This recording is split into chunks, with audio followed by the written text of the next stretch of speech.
Bueno, pues muy buenas tardes. Vamos a continuar con nuestra ceremonia magistral de clausura.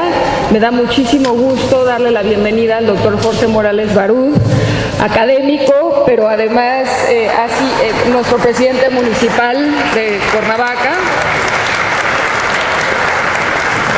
Tiene un currículum académico muy extenso, también uno político, y sin embargo me permitiré darle la palabra en función de el tiempo que tenemos, que es limitado, para poder pasar después de esta conferencia a nuestra muy breve ceremonia de clausura y poder ir a la comida de clausura. Pues muchísimas gracias por el tiempo y sobre todo por la paciencia en relación con el retraso que nos implicó este desfile del 20 de noviembre que no habíamos previsto. Muchas gracias.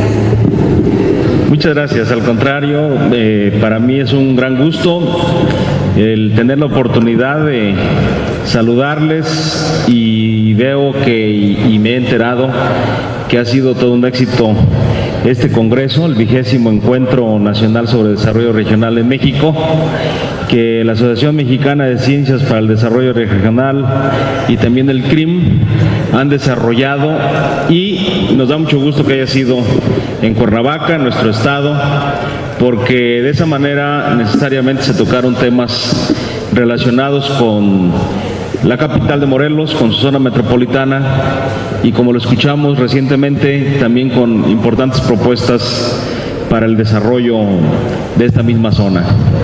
Yo quiero, desde luego, pues ofrecer una muy brevísima charla en función del tiempo, pero sí no dejar de tocar algunos temas que me parecen a mí importantes considerar en el análisis que se hace del desarrollo regional. Y como la misma Asociación Mexicana de Ciencias para el Desarrollo Regional lo ha considerado, de que el análisis del desarrollo regional no puede hacerse desde una sola perspectiva, ni desde una sola disciplina, sino más bien con una visión holística, multidisciplinaria, en la que se incorporen los saberes, los conocimientos, las experiencias más variadas, para incorporar todas aquellas variables que permitan, por un lado, hacer un buen diagnóstico y después una buena prescripción o propuesta de solución a los diversos temas y asuntos públicos que tienen que ver con el desarrollo regional. Y yo quiero simplemente hacer relevante que en los últimos años uno de los asuntos que ha tomado cada vez mayor importancia es aquel que se refiere a las desigualdades sociales, ciertamente también a la pobreza, como ya se ha tocado aquí anteriormente. Y simplemente toco algunos puntos, como los reconocimientos o premios Nobel que se han otorgado recientemente en economía. Yo provengo de la disciplina económica, yo soy economista de profesión y también realicé estudios doctorales en ciencias políticas. Y el recientemente otorgado al doctor Angus Deaton, inglés, un economista de origen inglés, nacionalizado estadounidense, profesor de Princeton. Y este premio, reconocimiento Nobel de Economía, fue otorgado por su interés en el entendimiento de las opciones de consumo individuales para el diseño de políticas económicas que promuevan el bienestar y reduzcan la pobreza.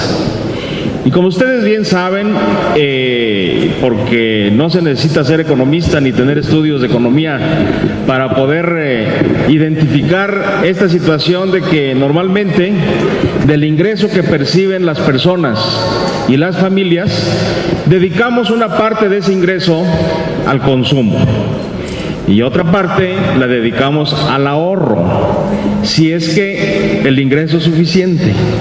Y precisamente a esa disposición de ese porcentaje del ingreso para el consumo En términos económicos se le conoce como la propensión marginal a consumir, que refiere al porcentaje que uno dedica de su ingreso al consumo. Desde luego que la propensión marginal a consumir de un individuo varía dependiendo del ingreso.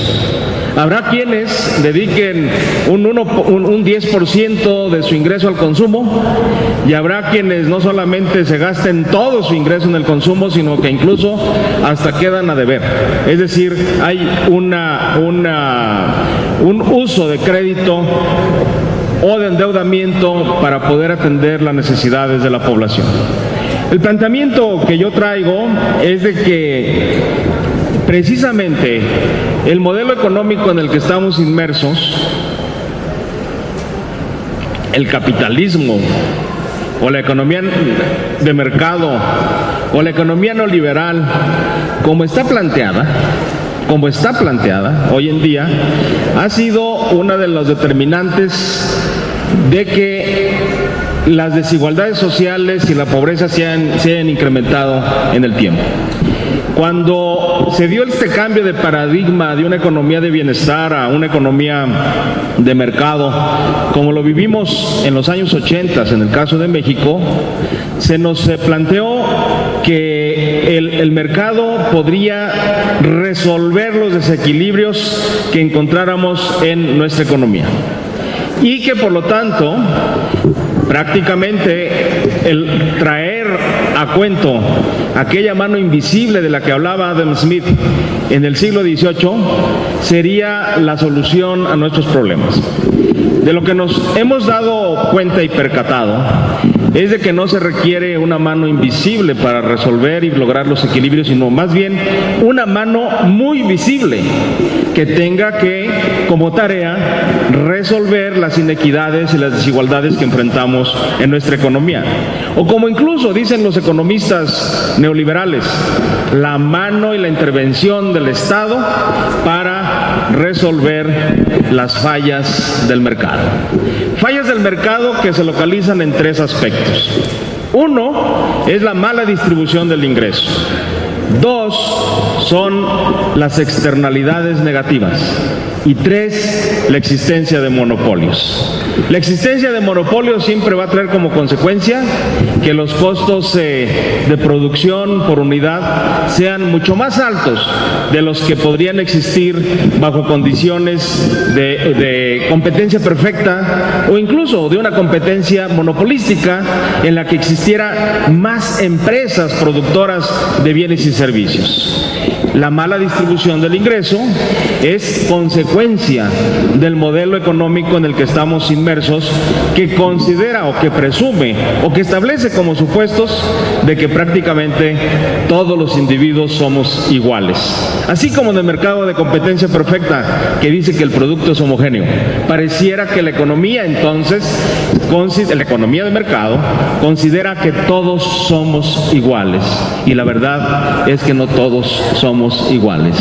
Hay grandes diferencias en saber, en poder e incluso diferencias en términos de capacidades políticas para poder influir en la propia economía a través de lo que se conoce como economía política, que es esa serie de juegos y rejuegos que intervienen de tal suerte, y de intereses desde luego, que intervienen de tal suerte para definir políticas públicas. ¿Por qué no se definen y por lo tanto implementan políticas públicas que pueden resolver los problemas del país o de una región, cuando las soluciones parecieran ser muy sencillas para poderlas poner en práctica? Bueno, se deben fundamentalmente a ese juego de intereses que intervienen para evitar el que se definan ciertas políticas que son necesarias para la gente. Y no solamente está en el área gubernamental la falla. para resolverlas, sino también en todos y cada uno de los agentes económicos, políticos, sociales que intervienen para la definición de políticas públicas y decisiones. Entonces decía, esta tendencia que se vive con Angus Deaton, economista premiado con el Nobel de Economía para el 2015, pero también la edición del libro de Piketty, francés, sobre el capital, los estudios que ha desarrollado otro premio Nobel de Economía 2001, que fue profesor en Columbia, que también fue asesor del gobierno del presidente Clinton y que fue economista en jefe del Banco Mundial, el profesor Joseph Stiglitz. Recientemente ha editado, todavía no sale, por cierto, a la venta, pero esperemos que pronto salga. En español se llama La Gran Brecha, en inglés The Great Divide. Esa gran división que existe entre los grupos de la población. Y también los estudios del Nobel de Economía 98, más economista, más filósofo de origen indio, Amartya Sen. Entonces, Amartya Sen se refiere a que él de alguna manera trata de justificar hasta cierto punto, incluso Stiglitz, la globalización en la que estamos inmersos. Dice Stiglitz, por un lado, la globalización es algo que llegó para quedarse, y tratar de eliminar la globalización, por un lado, no es posible y por otro, no es deseable. Pero lo que no está funcionando, de acuerdo con Stiglitz, son las reglas del juego. Las reglas del juego que son también leyes, que son la forma en que funcionan las instituciones, y sobre todo las instituciones que están muy presentes sobre todo en los organismos económicos internacionales como el Banco Mundial, el Fondo Monetario Internacional, la Organización Mundial de Comercio, entre otras. Y por otro lado, Amartya Sen plantea que la globalización ha sido presentada como la solución a los problemas del mundo y prácticamente como un regalo del Occidente, mientras que los opositores la señalan como la causa de todos los males del mundo. Y la posición de Sen es de que la globalización ni es nueva, ni es occidental, y tampoco es una maldición. Por eso se suma Amartya Sen a la posición de que hay que aprovechar las bondades y ventajas de los aportes del mundo, independientemente de que vengan de Occidente o que vengan de cualquier otra región. También argumenta que la economía global ha traído prosperidad a muchas partes del mundo. Y el tema más importante que él refiere es cómo lograr que los beneficios de la globalización en lo económico, en lo tecnológico, pongan en el centro de su interés a las personas más pobres y sin oportunidades. Y es por ello que él también, cuando habla de la calidad de la democracia, se refiere a que no solamente debe haber una normalidad democrática, un libre ejercicio del voto, la posibilidad de usar los medios de comunicación para poder allegarse los votos, sino que esa democracia traiga como consecuencia una mejora en el bienestar de las personas. Quienes abogan por la globalización defienden que los pobres no se han vuelto más pobres, incluso que han aumentado su riqueza relativa.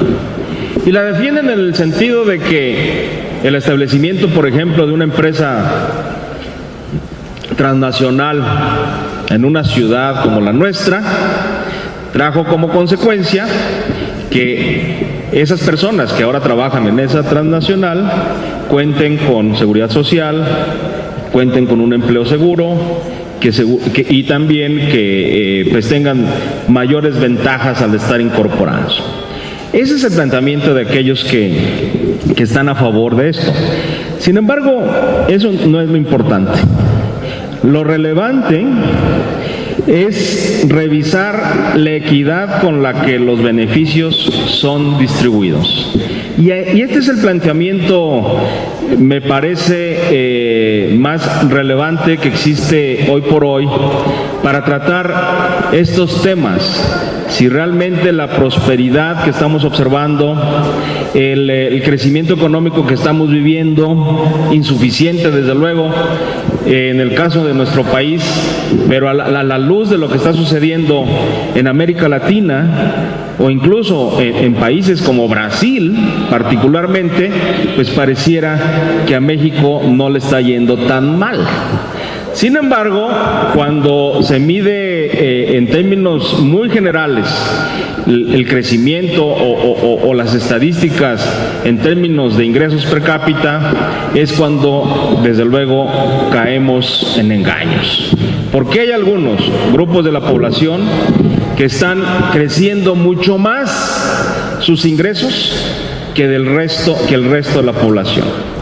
Hay otro autor más cercano a nosotros del Colegio de México, Gerardo Esquivel, quien también recientemente ha realizado un estudio que hizo para la organización Oxfam México. De hecho, el trabajo de Stiglitz, de la Gran Brecha, también tiene que ver con Oxfam, pero más a nivel nacional. Stiglitz dice que si se pudieran meter en un autobús a los más ricos del mundo, serían 84 que se llevan la riqueza equivalente a esas 84 personas en el mundo, equivalente la riqueza de 84 personas en el mundo a la de 3,000 millones de personas. Lo de 84 equivalente a 3,000 millones de personas. En el caso particularmente de México, dice Gerardo Esquivel que mientras el PIB crece a menos de 1% anual, la fortuna de los 16 mexicanos más ricos se multiplica por 5. Por lo tanto, el tema de la desigualdad es un tema realmente importante en el que tenemos que trabajar e incluso hacer una gran coalición para establecer las bases que mejoren la distribución del ingreso, porque mejorar la distribución del ingreso traerá como consecuencia mejores niveles de crecimiento económico, que incluso pueden beneficiar a los mismos ricos, es decir, aquellos grupos de la población que hoy por hoy se encuentran en la cúspide. No es lo mismo, otra vez trayendo el ejemplo y este planteamiento teórico de la propensión marginal a consumir, lo que puede gastar en un año una persona con un ingreso de 10 millones de pesos, al año, que 30 personas con un ingreso anual de 333,000 pesos. Una persona con un ingreso de 10 millones al año significa, o de 12 millones al año, para poner el ejemplo más fácil, significa que gana 1 millón de pesos al mes. Pero 30 personas que ganan 333,000 pesos al año, significa que ganan entre 25,000 y 30,000 pesos al mes. Obviamente, quienes ganan entre 25,000 pesos y 30,000 pesos al mes van a dedicar un mayor porcentaje de su ingreso al consumo, a diferencia de una persona que tiene un ingreso mensual de 1 millón de pesos, seguramente va a dedicar un porcentaje muy pequeño de su ingreso al consumo. y el consumo es lo que representa uno de los motores más importantes para el crecimiento de la producción de bienes y servicios en un país, junto con la inversión, junto con el gasto público, además de las exportaciones netas, etcétera. Por lo tanto, el que mejore la distribución del ingreso en nuestra población trae beneficios en términos de crecimiento económico, no solamente de justicia social, que sería un elemento que desde luego tendría que motivarnos a trabajar en favor de la mejor distribución del ingreso.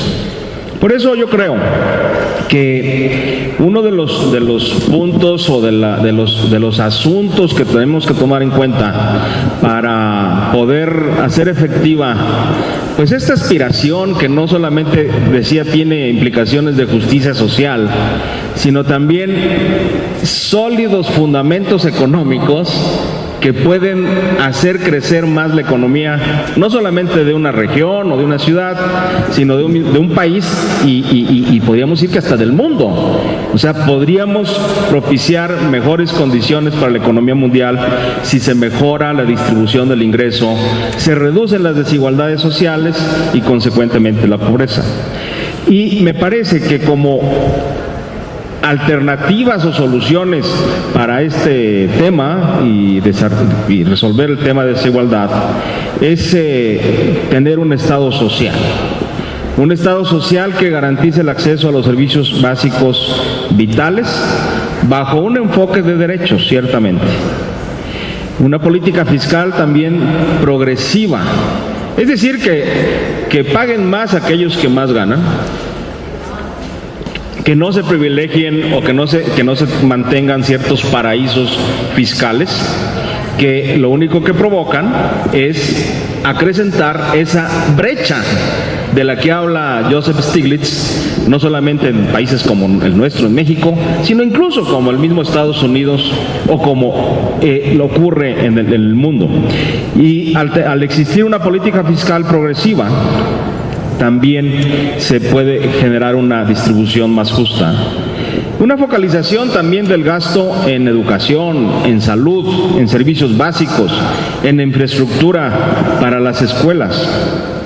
Transparencia y rendición de cuentas en todos los niveles.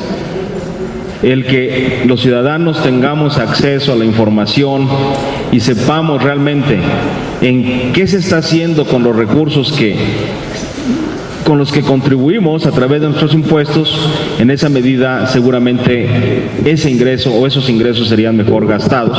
Pero eso requiere, desde luego, también de un requisito: la participación de la sociedad.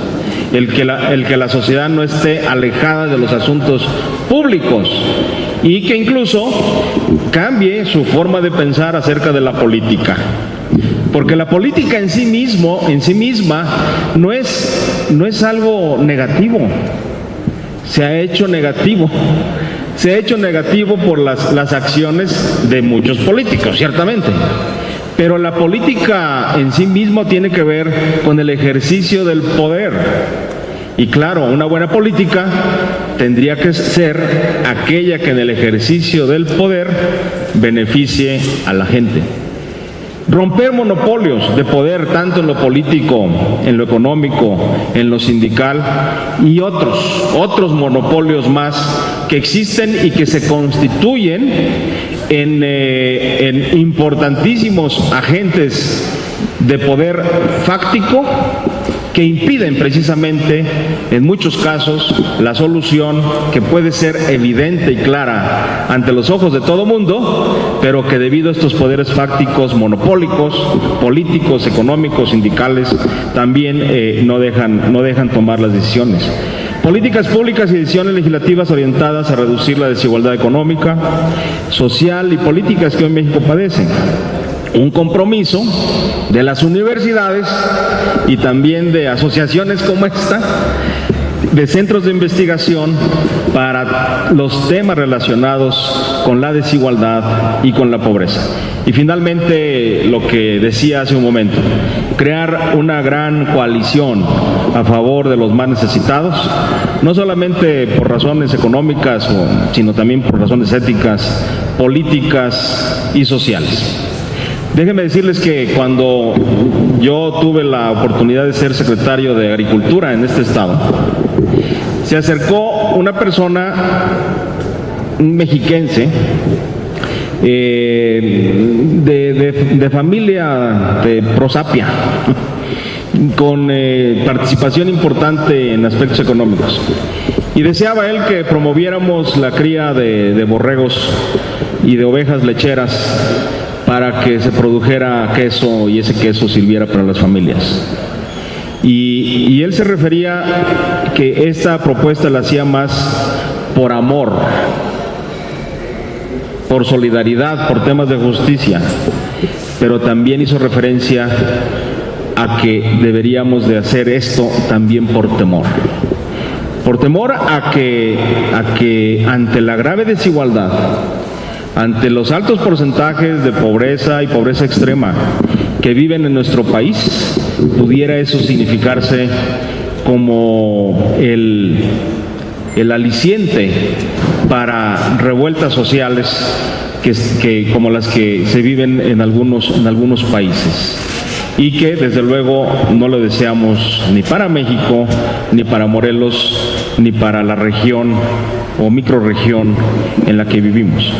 Yo dejo simplemente estas ideas como planteamientos que pudieran ser sugestivos para poder realizar todavía muchos más estudios, reconociendo desde luego que hay ya mucho hecho en instituciones tan prestigiadas como el propio CRIM de la Universidad Nacional Autónoma de México, y que por fortuna lo tenemos en Cuernavaca, así como también esta Asociación Mexicana de Ciencias para el Desarrollo Regional. Yo les agradezco mucho su atención.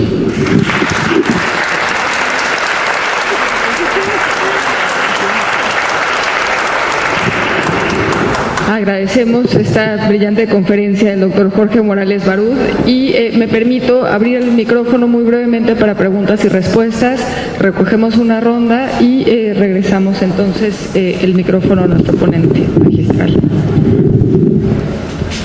Les pido que sean preguntas y respuestas, no comentarios, y también les pido que me digan su nombre y su institución de procedencia.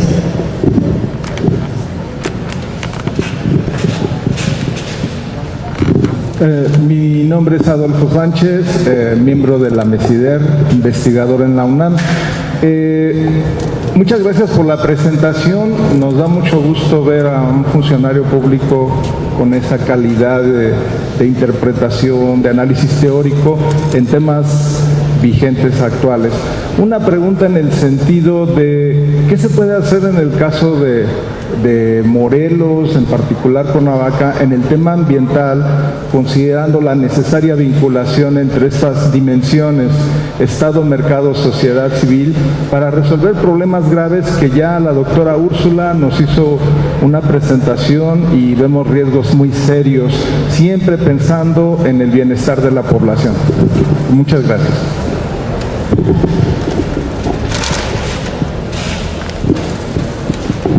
Gracias.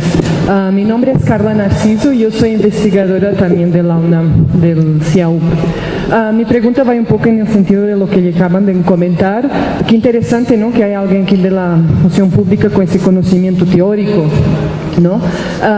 Pero y también con algunas propuestas, porque me queda claro que usted también ya tiene ahí algunas propuestas y sabe por dónde ir.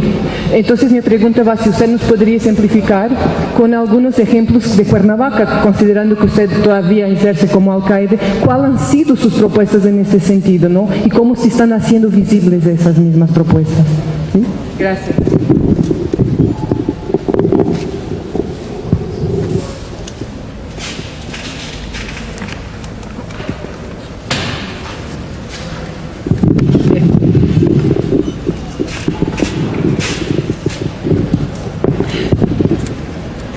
Muchas gracias por sus preguntas, porque me dan la oportunidad, y además teniendo aquí a mis compañeros regidores que son parte del Cabildo, seguramente ellos habrán de decir si esto es correcto o no. Desde el arranque de esta administración, que fue el 1 de enero del año 2013, arrancamos bajo una base de una precaria situación financiera. Mientras que en el año 2009, o sea, 3 años antes, al inicio de la administración anterior a la nuestra, se tenía una deuda de 40 millones de pesos, con AA de calificación crediticia. 3 años después, cuando iniciamos nosotros, la deuda era de 2.300 millones de pesos, con una calificación crediticia de D, default, incumplimiento total. Entonces, sí debo decir y señalar que uno de los objetivos más relevantes e importantes que nos echamos encima fue resolver el problema financiero del municipio, como base fundamental para poder desarrollar otras cosas. Porque no se pueden desarrollar ni proyectos de gran visión o de gran alcance si no tiene uno la viabilidad financiera inicial. Hoy les puedo decir que la deuda sigue siendo muy alta, pero ya no del orden de los 2.300 millones, solamente de 1.300. Solamente de 1.300, recuperando una calificación crediticia de empresas internacionales como Standard & Poor's o HR Ratings de B. Es decir, ya salimos del incumplimiento, ya salimos del buró de crédito, ya estamos en una situación de estabilidad, pero aún con muchos problemas y restricciones de liquidez y de carácter financiero. En el tema ambiental, desde luego que le dimos prioridad, porque para Cuernavaca y esta región representa es un privilegio, ¿no? Lo que tenemos en Cuernavaca y lo que tenemos que mantener. Y como ustedes saben, existen diversos ordenamientos que norman la actividad en materia territorial y también en materia ecológica. Y ustedes recordarán, porque como investigadores fueron también del CRIM partícipes directos en lo que sucedió hace algunos años, antes de esta administración, cuando se realizó el programa de ordenamiento ecológico territorial, el llamado POET. Ese programa tuvo mucho escándalo y se desarrolló una serie de críticas sobre la forma en cómo se había desenvuelto. Nosotros pensamos que lo importante era la participación ciudadana. Y hoy por hoy les puedo decir que hemos recientemente, la semana pasada, he firmado, pero después de que han firmado todos los participantes, entre los que se encuentran investigadores, representantes de organizaciones de ecología, de protección del medio ambiente, de la sociedad civil, organizaciones no gubernamentales, un nuevo programa de ordenamiento ecológico territorial, que establece nuevas bases. Hemos establecido áreas naturales protegidas, las primeras en el municipio, y esas municipales. Ustedes saben que la normatividad de la Ley del Equilibrio Ecológico permite crear áreas naturales protegidas nacionales, federales, estatales y también municipales. Y somos el primer municipio en Morelos que ha desarrollado esas áreas naturales protegidas en nuestras barrancas. Mañana precisamente, ojalá y nos acompañen, celebramos el Día de la Barranca como también una aportación, no porque estemos bien en el tema ambiental, no, desde luego que no estamos bien, ya lo decía la doctora cuando hizo uso de la palabra en los comentarios, desde luego que no estamos bien, pero necesitamos hacer visibles los problemas para encontrar también un buen diagnóstico primero y después mejores soluciones. Y yo creo que las mejores soluciones se encuentran en la participación de la sociedad, en estar cerca de ellos y que sus aportaciones se observen en los ordenamientos, en las reglas del juego, en las instituciones, como decía otro Nobel de Economía, teórico del institucionalismo histórico, ¿cómo se llama? Bueno, ahorita me acuerdo. Fue Nobel de Economía también, pero se me olvidó ahorita. No, Stiglitz no, fue otro anterior. Es el creador del institucionalismo histórico, de este theoretical framework no, Elinor Ostrom no, que también fue premio Nobel de Economía. Pero bueno, ahorita me acuerdo y les digo. Entonces, sí, esas reglas del juego que son las que tienen que normar. ¿Y cuáles son las mejores reglas del juego? Aquellas que tienen que ver con realidades y que en su instrumentación, en su diseño, se incorporen incluso quienes pueden ser beneficiados o que pueden ser perjudicados por las mismas reglas del juego. Eso hemos hecho. Y en el tema de acciones para reducir la pobreza, yo les pido que vean al Coneval, revisen los resultados del Coneval, que van a referir que en Cuernavaca la situación que se vivía en el 2013 con respecto a la que es reciente es mejor. No está resuelta aún, pero es mejor. Y aquí debo decir que no todo se debe a la acción del municipio, no, desde luego que no. Se debe a los programas que también desde el gobierno federal fueron planteados. Es decir, Cuernavaca fue incorporado dentro de la cruzada contra el hambre, fue incorporado dentro del Programa Nacional de Prevención Social de la Violencia y la Delincuencia. Y esto trajo como consecuencia más recursos, pero también un nuevo enfoque de atención a los temas vinculados con esas 5 causas o mediciones de la pobreza. La pobreza alimentaria, el acceso a la educación, a la salud, a las comodidades de la vivienda, a los servicios públicos, en fin. Y por lo tanto el enfoque es de que te van a evaluar y por lo tanto hay que hacer las cosas para que la evaluación sea buena, pero también porque del resultado de la evaluación se va a poder determinar si realmente los efectos que esperábamos se alcanzaron o no se alcanzaron.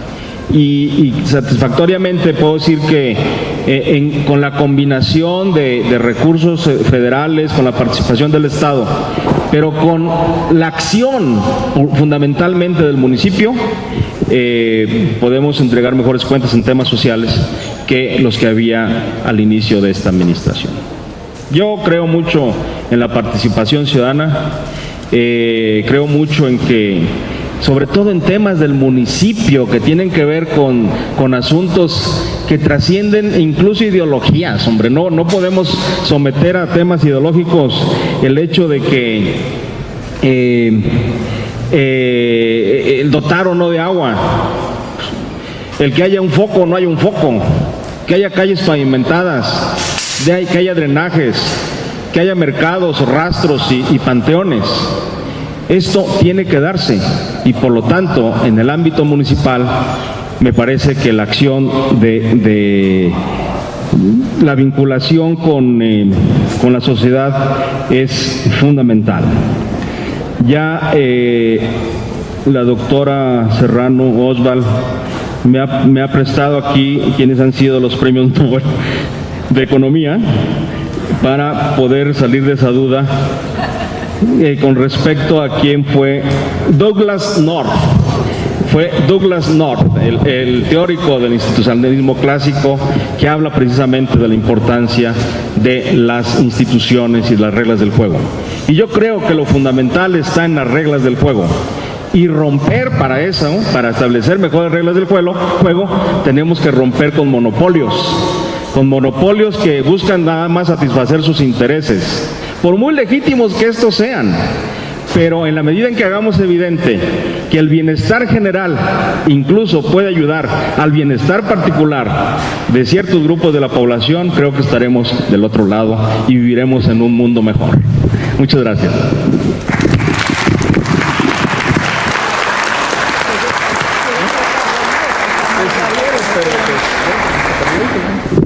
Pasamos a una última ronda de preguntas y respuestas antes de cerrar esa conferencia. Les pido que vengan aquí adelante por el micrófono. Nuevamente les pido que sean preguntas y no comentarios y que me digan su nombre y de dónde provienen.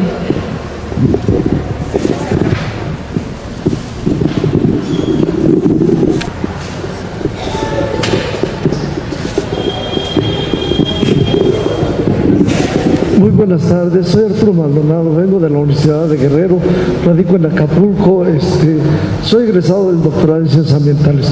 Primero quiero felicitar a MESIDER por esta gran capacidad de convocatoria para establecer este tan amplio foro nacional de desarrollo regional en Cuernavaca.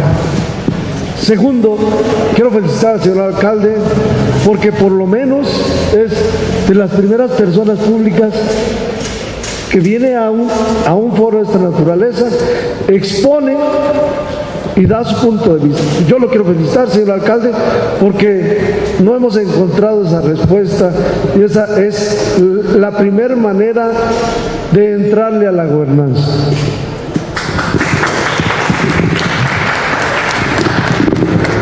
Sí, nada más rápidamente, esta sí es una pregunta. Francisco Sandoval, del Centro de Estudios Políticos Sociales y también miembro de MESIDER. He escuchado con atención la conferencia y me pregunto si no estás planteando un poco la idea de la tercera vía de Anthony Giddens y que trataron de poner en práctica los laboristas en Inglaterra ya hace algunos años. Y la otra, un tanto práctica, no tanto derivado de la ponencia, ¿qué tan difícil es dialogar con la academia? Digo, aquí hay proyectos PAPIT, proyectos SNI, ¿qué tanto esos proyectos se han reflejado en necesidades objetivas no solo de la ciudad, sino de la región?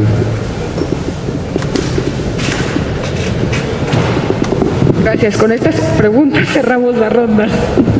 Muchas gracias por los comentarios y también por la participación de la persona que ya se retiró. Y desde luego que el diálogo con la academia, para que sea factible, debe de tener como prerequisito que quienes dialogan puedan desarrollar esa capacidad que solo tiene el científico. El científico no es dogmático. El científico acepta la crítica e incluso al aceptarla fortalece la teoría que planteó. Es decir, si aquí me critican de lo que yo he dicho y hay una adición a lo que he planteado, pues excelente. Más bien yo me sentiría halagado con eso. El problema a veces en el diálogo entre el gobierno y la academia es que cuando el gobierno escucha críticas, considera en ocasiones que son asuntos de carácter personal, que son ataques. Pero yo, como lo dije en una de las propuestas de salida, es que las universidades, los centros de investigación puedan tener una mayor vinculación con los asuntos reales que acontecen en todos los días y que desde luego haya también esa capacidad o esa obligación incluso de los gobernantes en los tres órdenes de poder no solamente escuchar, sino valorar y poner en práctica las propuestas que se planteen. Por eso yo realmente valoro mucho el que ustedes, esta asociación, haya escogido Cuernavaca, que se hayan reunido y además que haya participantes no solamente de Morelos, sino de otras partes del país e incluso de otros países. Ayer tuve el privilegio de conocer al doctor japonés que vino de Cuba, ¿no? De su Cuba, y nos habló de todo lo que están desarrollando. Y cuando me estaba hablando de esa ciudad o de esa región, el doctor Yoshiro Higano, como que se me vino a la mente de la gran riqueza que tenemos en Cuernavaca. Sucuba, centro de investigación, ciudad para la investigación, orientada a la investigación, y Cuernavaca y su zona metropolitana, bueno, Jutepec, Temisco, también con tantas instituciones de investigación que tenemos de tan alto prestigio como la UNAM, la propia Universidad del Estado, el Politécnico Nacional y otras más, que tenemos realmente todo para hacer de esta región una región pues más luminosa y menos oscura, por así decirlo, como lo que tenemos ahora. Y para ello se requiere no solamente de voluntad, sino también de generosidad de parte de los actores políticos. Y sobre todo, reitero, en los temas municipales. En los temas municipales no tendría que entrar tanto los asuntos de partidos, porque las soluciones son las que esperamos los ciudadanos. Si hablamos de temas relacionados con la reforma energética, por ejemplo, bueno, pues ahí hay temas ideológicos muy importantes. Pero el abastecimiento de agua, de mejora de calles, me parece que no más que aquella ideología del servicio y de poner siempre por delante, en el caso del municipio, pero también en el caso de otros órdenes de gobierno, por delante siempre el interés de los ciudadanos. Muchas gracias por su atención. Que se escuche fuerte ese aplauso para esta brillante disertación. Entregamos en nombre de la asociación un presente muy simbólico, que es un libro y una taza de nuestra asociación, y agradecemos muchísimo esta conferencia magistral. Pues con esto damos pie a nuestro siguiente acto, que sería la ceremonia de clausura del encuentro.